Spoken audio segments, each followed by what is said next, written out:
आइए देखते हैं कि कॉन्फ्लुएंस की क्या हिंदी मीनिंग होती है और कॉन्फ्लुएंस के सिनोनिम्स क्या क्या हो सकते हैं।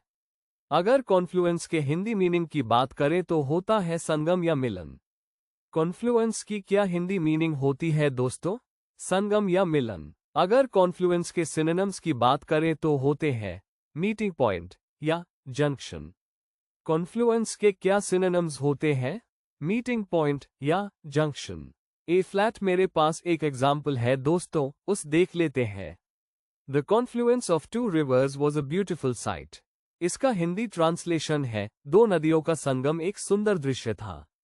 तो देखिए, कॉन्फ्लुएंस मतलब संगम, ऑफ टू रिवर्स मतलब दो नदियों का, वॉज अ ब्यूटिफुल साइट मतलब एक सुंदर दृश्य था। तो इस सेंटेंस में कॉन्फ्लुएंस का मतलब है संगम। ये था दोस्तों कॉन्फ्लुएंस के बारे में। ऐसे ही डेली यूज वर्ड्स के लिए इस चैनल को सब्सक्राइब करें। धन्यवाद।